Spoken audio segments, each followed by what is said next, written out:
Welcome to PW only IAS. हम सभी जब आईएएस की प्रिपरेशन में जाते हैं और हर साल देखते हैं कि कई सारे लोग आईएएस, आईपीएस, आईएफएस या आईआरएस की सर्विसेज अवेल कर रहे हैं। तैयारी में इस जुनून के साथ कि हमारा भी एक दिन सिलेक्शन हो जाएगा, हमारे मन में एक सवाल बार बार आता है कि आखिर किस रैंक तक हमें आईएएस मिल जाएगा। इस सवाल का जवाब आपको मिल सकता है यूपीएससी की सर्विस एलोकेशन लिस्ट के जरिए, जो कि हर साल ना केवल जारी की जाती है बल्कि इसे समय समय पर कई बार अपडेट भी किया जाता है, डिपेंडिंग कि कुछ लोग सर्विसेज के लिए इनएलिजिबल हो जाएं या फिर वो अपना क्लेम विदड्रॉ कर लें किसी और सर्विस में जाने की वजह से। तो कई बार इस लिस्ट को अपडेट भी किया जाता है। अभी हाल ही में 2022 का जो एग्जाम कंप्लीट हुआ, उसके रिजल्ट्स आए, उनके लिए सर्विस एलोकेशन लिस्ट को यूपीएससी ने जारी किया।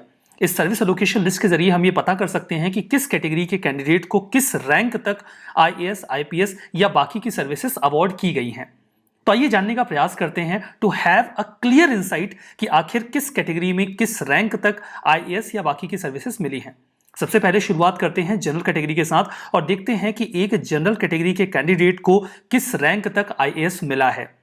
वैसे लमसम हर साल depending on the vacancies ranks वैसी ही रहती हैं, थोड़े बहुत वेरिएशन के साथ। अगर आप देखेंगे तो जो टॉप 4 रैंकर्स हैं उन्होंने आईएएस को अपनी प्रायोरिटी में पिक किया था। तो टॉप 4 रैंकर्स में यानी कि स्मृति मिश्रा तक इस लिस्ट में आपको क्लियर कट आईएएस रैंक मिल जाएगी। उसके बाद मयूर हजारिका और गहना नव्या जेम्स ने आईएफएस को यानी कि फॉरेन सर्विसेज को प्रायोरिटी दी थी, तो उन्हें वो फॉरेन सर्विस मिल भी गई है। अगर आपकी रैंक अच्छी है तो आपने जो प्रायोरिटी फिल की है आपको वो मिल जाती है, लेकिन जैसे जैसे आपकी रैंक नीचे होती जाती है, जो सर्विसेज की अवेलेबिलिटी है उसके बेसिस पर आपको सर्विसेज अवार्ड की जाती हैं।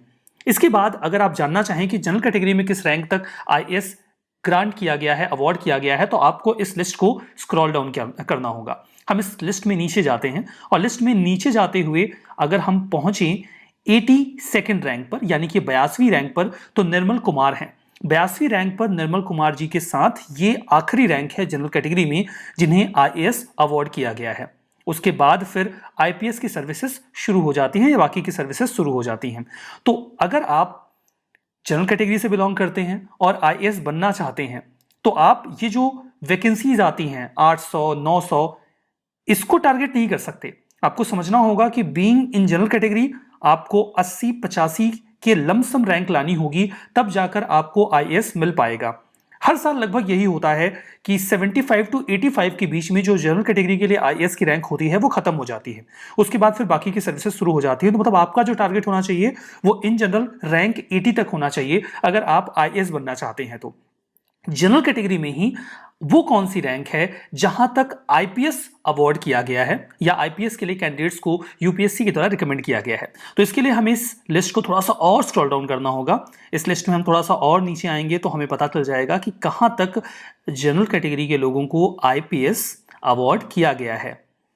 लिस्ट में थोड़ा और नीचे आते हैं तो और नीचे आने पर हमें पता चलता है कि 252 यानी कि 252 ऋषभ शुक्ला जी के साथ ये वो आखिरी रैंक है जहां पर जनरल कैटेगरी के किसी एक कैंडिडेट को आईपीएस अवार्ड किया गया है। इसके बाद फिर इसके लोअर सर्विसेज शुरू हो जाएंगी, यानी कि 82 rank for IAS and 252 rank for IPS.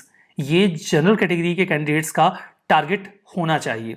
ये आपको आइडिया लग रहा है कि 250 के आसपास आपको रैंक मिलेगी तो आप आईपीएस तक बन जाओगे और 80 रैंक तक आपको मिलेगी तो आप आईएएस बनोगे। इस बार हालांकि ये लिस्ट हर साल वेरी करेगी, फिर अपडेट भी किया जाता है, तो फिर भी आपको एक आइडिया लग रहा होगा कि हाँ इस रैंक तक ये सर्विसेज मिल जाती हैं। अब ये देखते हैं कि अगर कोई इंडिविजुअल, कोई भी कैंडिडेट इकोनॉमिकली वीकर सेक्शन से बिलोंग करता है तो उसे किस रैंक तक आईएएस मिल जाता है।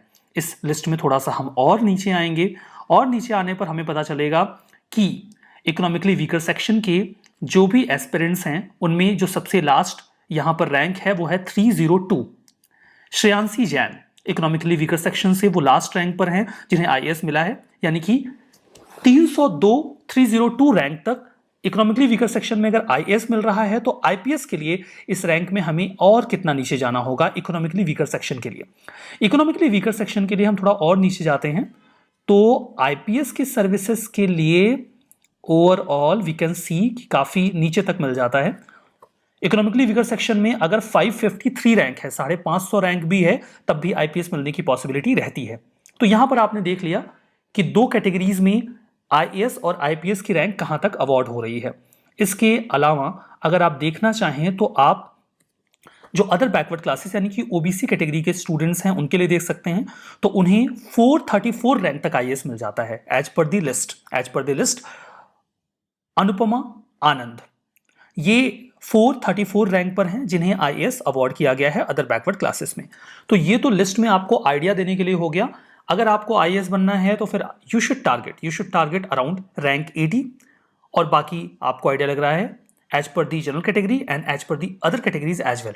यहां पर आपने देखा होगा लिस्ट में कई सारी जगहों पर आपको स्टार मार्क्स दिख रहे हैं ना, ये जो स्टार्स हैं ये इंडिकेट करते हैं, बहुत सारे स्टार्स लगे हुए हैं, ये इंडिकेट करते हैं कि इनकी सर्विसेज अपडेट हो सकती हैं। जैसे कि यहाँ पर IANAS है यानी कि Indian audit and account services, यहाँ पर आपको स्टार दिख रहे हैं। इसके अलावा IRS IT है यानी कि इंडियन रेवेन्यू सर्विसेज में वो एस्पिरेंट जो इनकम टैक्स में जाने वाले हैं। IRS CNIT है यानी कि जो कस्टम एंड इनडायरेक्ट टैक्सेस में जाने वाले हैं। ये स्टार का मतलब ये है कि मान लीजिए इनके ऊपर जिनकी रैंक है वो अपना मेडिकल सर्टिफिकेट या किसी भी मेडिकल इशू की वजह से डिस्क्वालीफाई होते हैं, किसी एजुकेशनल क्वालिफिकेशन की वजह से डिस्क्वालीफाई होते हैं, तो इनको अपडेट कर दिया जाएगा। तो ये स्टार इस चीज़ को इंडिकेट करता है। ऐसे ही इंस्ट्रक्शन आपको इस लिस्ट के बिल्कुल लास्ट में मिलेंगे। अगर आप इस लिस्ट को बिल्कुल कंप्लीट करेंगे तो ये इंस्ट्रक्शंस लास्ट में दिए गए हैं, इन्हीं इंस्ट्रक्शंस के साथ इस लिस्ट को खत्म किया गया है। तो आईएएस बनने के लिए कितनी रैंक जरूरी है, इस सवाल का जवाब मुझे लगता है कि आपको इस सर्विस एलोकेशन लिस्ट के जरिए मिल गया होगा। तो अपनी तैयारी में जुटिए और इन रैंक्स को टारगेट करते हुए अपनी तैयारी में लग जाइए। इस सेशन में, इस डिस्कशन में बस इतना ही। Thank you very much.